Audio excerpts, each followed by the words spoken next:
Rafael esteja nos orientando, né, nesse momento, né?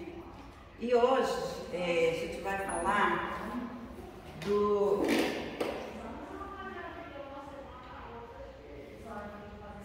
sal da terra e luz do mundo, que está em Mateus 5, de 13 a 16. E no Evangelho segundo o Espiritismo está no capítulo 24. Esse sal da terra e luz do mundo está lá no Sermão da Montanha, lá nas Bem-aventuranças, quando Jesus falou aos discípulos, né? Sal da terra e luz do mundo. Vós sois o sal da terra. Se o sal perde o sabor, com que lhe será restituído o sabor? Para nada mais serve, senão para ser lançado fora e calcado pelos homens. Vós sois luz do mundo. Não se pode esconder uma cidade situada sobre uma montanha, nem se acender uma luz para colocá-la debaixo do alqueire, mas sim para colocá-la sobre o candeeiro, a fim de que brilhe a todos os que estão em casa. Assim, brilhe vossa luz diante dos homens, para que vejam as vossas boas obras e glorifiquem vosso Pai que estás no céu. É tão interessante como Deus faz conosco as coisas. Sempre quando eu estou fazendo um estudo, quando eu termino, me vem à mente assim, de fazer um novo estudo. E me veio à mente de fazer esse estudo, ser sal da terra e luz do mundo. E mais interessante ainda, após eu ter começado a estudar, falar, né, procurar pessoas com palestra para eu poder estudar, para estar fazendo estudo, eu fui convidada a participar do almoço fraterno para poder fazer a evangelização das famílias. Aí eu falei, meu Deus, será? Aí eu lembrei, falei, mas aí, e ser a luz do mundo, como fica? E aí não acabou por aí não. Logo depois fui convidada para estar à frente do estudo da nossa casa, coordenando a evangelização infantil. Falei, não veio assim né, ao dobro, né? Então eu falei, como eu posso falar que não vou fazer isso, se eu estou estudando para isso? E aí é tão interessante que essa frase, que é do Rosano, eu falei, gente, é perfeito. Eu não viro luz para servir, sirvo para virar luz. Então, a gente tem que fazer para poder acontecer, né? Ninguém tem valor sem nada fazer, né? E esse ser sal da terra e luz do mundo, você tem que trabalhar para poder acontecer, né? É tão interessante, porque o sal, a gente sabe que ele dá sabor aos alimentos. E na antiguidade, não muito longe até, antes de ter refrigeração, o sal era muito usado para poder conservar os alimentos. A gente sabe disso, né? Tinha um valor muito grande, né? E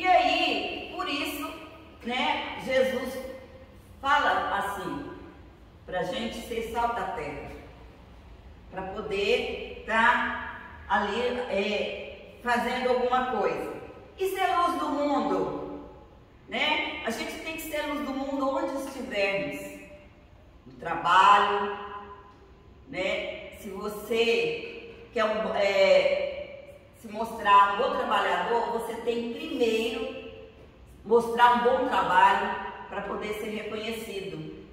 O médico, ele começa a ter fama quando ele mostra o trabalho que ele faz. Então, a gente tem que primeiro fazer para depois acontecer. E assistindo as palestras, eu gosto muito do Rossandro. Então, ele faz um paralelo do ser luz do mundo e sal da terra com duas passagens bíblicas, uma verídica e a outra é uma parábola, né? Então, a parábola, a primeira parábola é dos talentos, que está lá em Mateus, né? 25, de 14 a 30. Eu não vou ler porque ela é longa, vou só falar. É uma parábola bem conhecida, onde o Senhor vai viajar e ele chama seus empregados, né? E ele fala, olha, eu vou ter que viajar e eu vou dar para vocês os talentos para vocês cuidarem. Chamou o primeiro, ele deu 5 talentos, a outra ele deu 2 talentos e a outra ele deu 1 talento conforme a condição de cada um.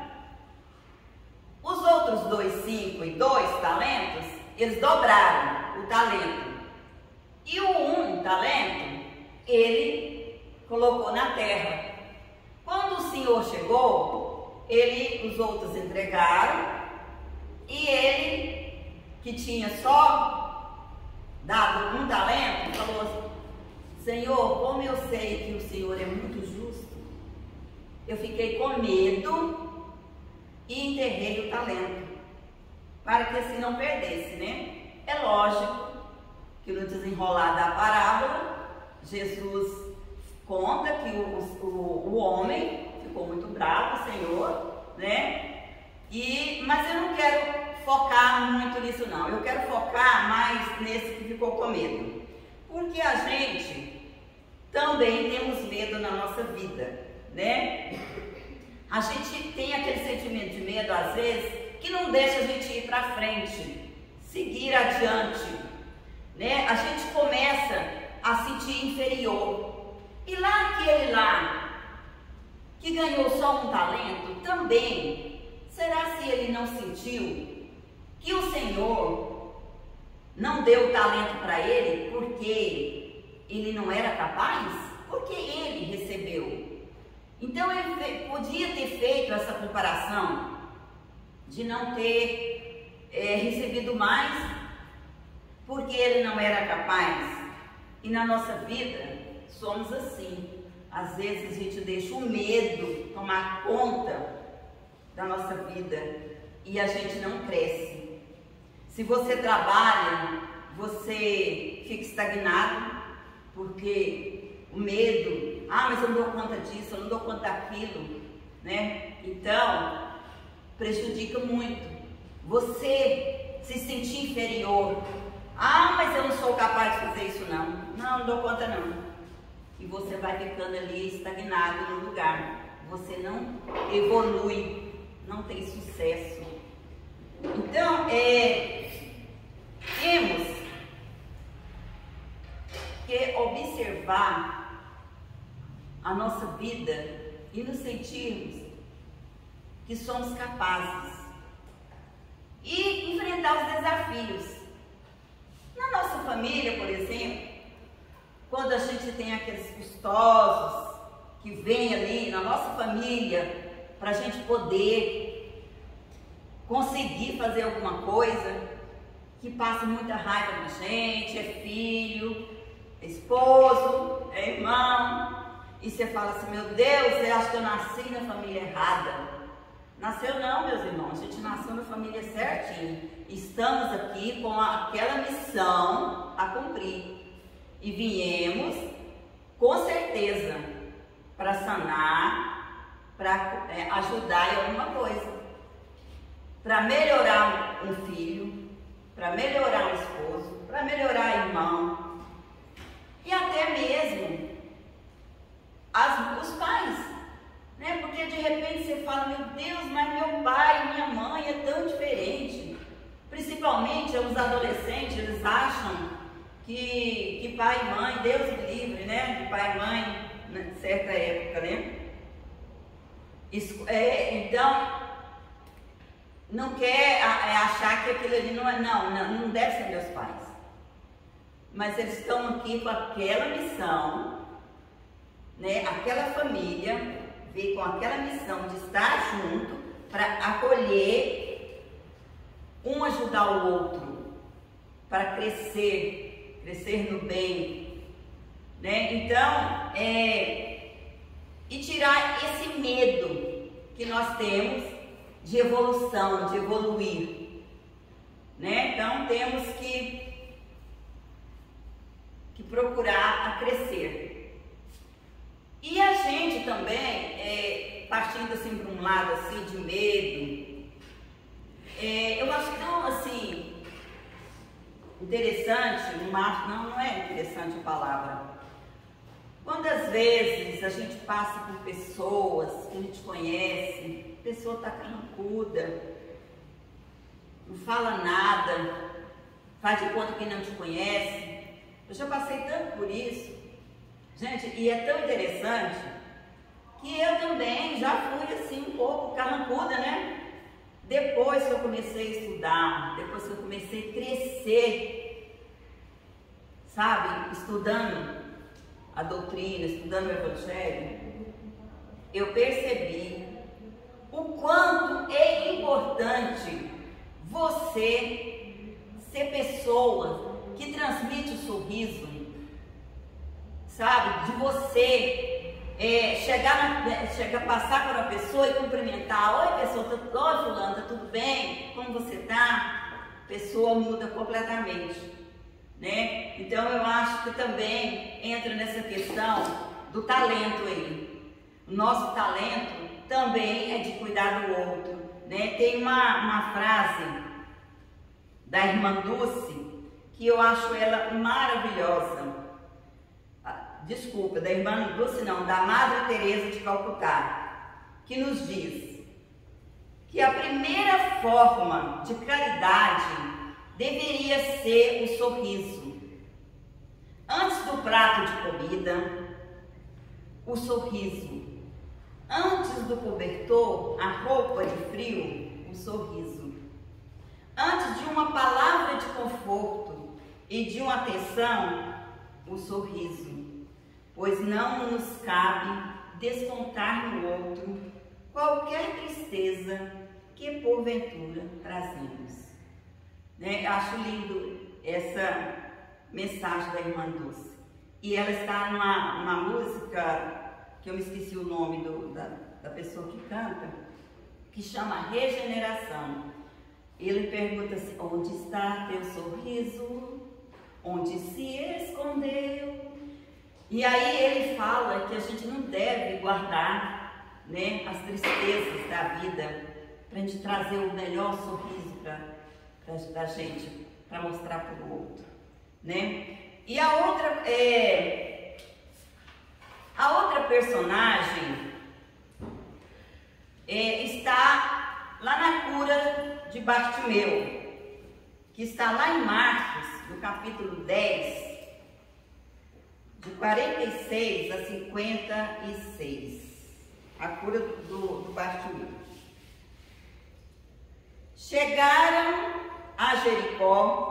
Ao sair dali, Jesus, seus discípulos e numerosa multidão estava sentado à beira do caminho um mendigo, Bartimeu, que era cego, filho de Timeu. Sabendo que era Jesus, filho de Davi, começou a gritar: Jesus, filho de Davi, tem compaixão de mim. Muitos o repreendiam para que calasse, mas ele gritava ainda mais alto: Filho de Davi, tenha compaixão de mim. Jesus parou e disse: Chamai-o. Chamaram o cego, dizendo-lhe: Coragem, levanta-te, ele te chama. Lançando fora a capa, o servo ergueu de um salto e foi ter com ele. Jesus, tomando a palavra, perguntou-lhe: Que queres que te faça? Rabone, respondeu-lhe o cego: Que eu veja. Jesus disse-lhe: Vá, a tua fé te salvou. No mesmo instante, ele recuperou a vista e foi seguindo Jesus pelo caminho. É tão interessante que aqui, nesse caso aqui que é verídico, né, na época de Jesus, a cura de Bartimeu, a gente vê a importância de você querer as coisas, de você lutar por aquilo que você quer. Bartimeu, ele nem nome tinha. Bar significa filho, filho de Timeu, Bartimeu, né? E ele mendigava nas ruas de Jericó. E ele tinha a capa. Quando Jesus falou que era para trazer, para levá-lo, ele jogou a capa fora. E é tão interessante que naquela época também tinha a organização de quem mendigava. Todos que mendigavam tinham uma capa. Quem não tinha capa não podia mendigar naquele lugar, naquela rua. E ele não pensou duas vezes. Ele jogou a capa fora e foi atrás de Jesus. Porque ele sabia que ali ele iria começar uma nova vida, né? E não interessa, ele não pensou em momento algum se ele ia perder aquela capa e depois ele ia fazer o que para conseguir comida, se sustentar. Ele levantou, né, e foi atrás, e Jesus lhe salvou, né, lhe curou e perguntou para ele: que queres? Que queres que eu faça? Ele respondeu: que eu veja, né? Então ele falou com tanta fé que ele foi, né? No momento Jesus falou para ele que ele podia ir, né? Que ele queria enxergar de novo, né? Então ele teve proatividade, né? De levantar, de sair correndo, né? Atrás de sua visão, porque ele queria ser um novo homem, né? Então a gente tem que fazer isso na vida da gente. Tem proatividade de começar, de arregaçar as mangas, né? Para poder virar luz, né? Então você tem que fazer, correr atrás para poder ser luz. Antes disso, você vai estar com a luz apagada. E quando Jesus falava do alqueire, naquela época o alqueire era um móvel. Então ninguém vai colocar a luz debaixo de um móvel para que ela apague. Tem que colocar acima. Então eram as comparações de Jesus, para que se a luz estiver em cima, ela vai clarear todo o ambiente. Uma cidade também no alto, ela será vista, né? Então Jesus fez isso com o cego. E aí eu trazendo para nós, o que a gente tem que fazer? Correr atrás dos nossos sonhos, dos nossos ideais, né? Querer fazer para poder virar luz. E como eu disse, no trabalho você tem que fazer para ser reconhecido. Ninguém é reconhecido antes de fazer. Primeiro você faz para ser reconhecido. Tem uma história muito interessante que o Rossandro conta.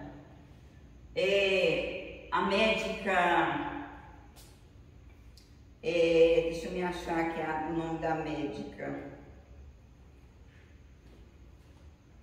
Esqueci o nome da médica. Adriana Mello.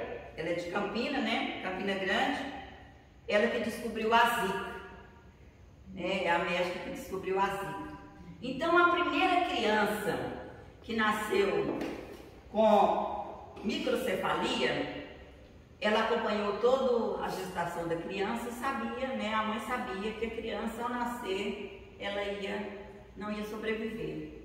E a médica, Adriana, ela tinha muita, mas muita vontade de querer estudar aquela criança para poder contribuir na medicina, para ela estar vendo outros casos e ajudando outras crianças e outras mães.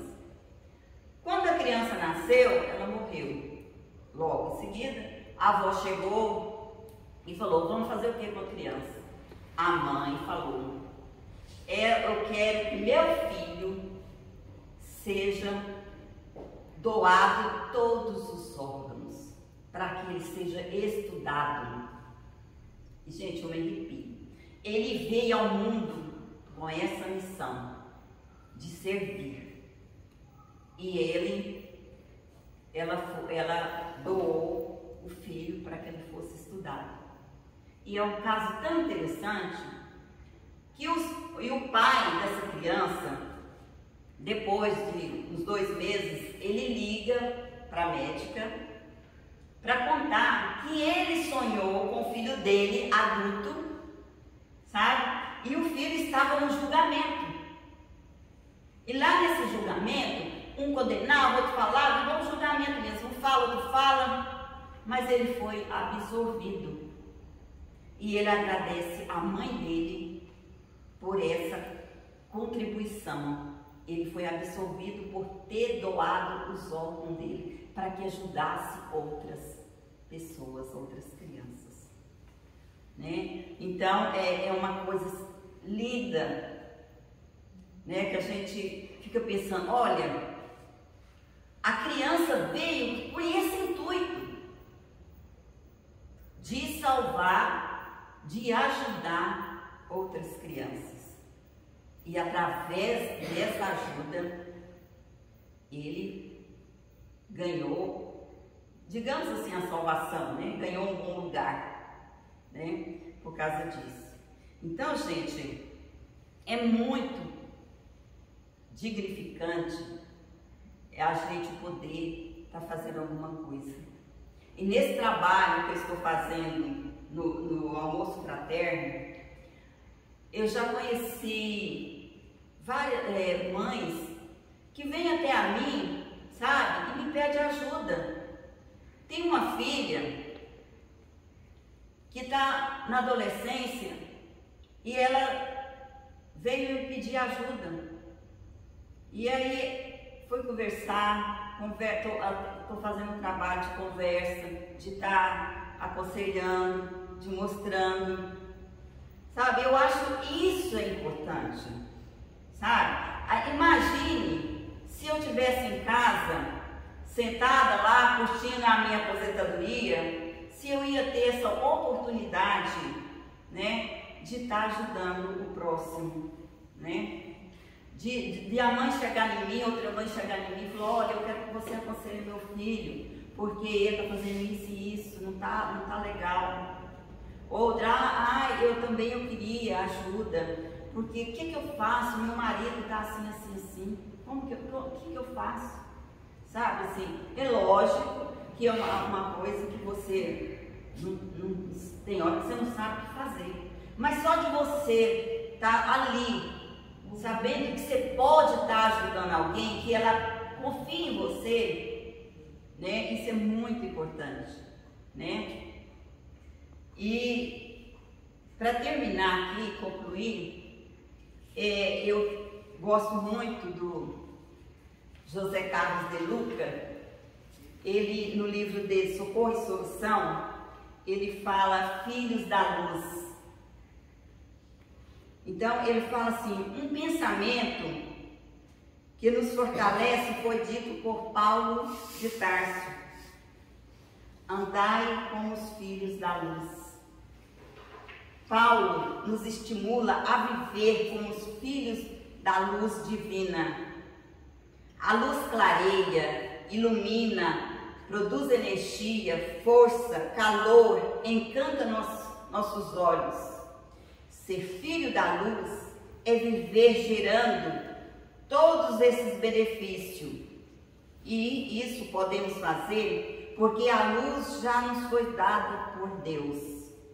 Quando nos deixamos abater pelas crises, quando perdemos a confiança em nós mesmos e em Deus, deixamos de ser filhos da luz para andar nas trevas, pois perdemos a conexão com a usina divina que nos abastece.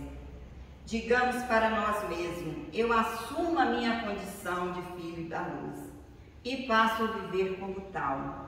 Minha luz espanta as trevas, minha luz mostra os caminhos que devo percorrer. Minha luz é minha força, minha cura, minha libertação.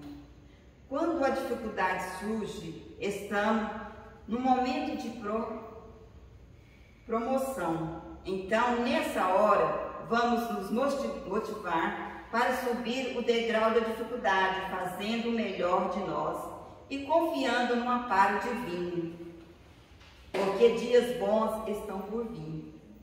Mas lembre-se, a promoção não é automática, ela depende da nossa atitude positiva diante dos desafios de hoje. Não é o sofrimento que nos promove, mas sim o tipo de atitude que tomamos perante ele.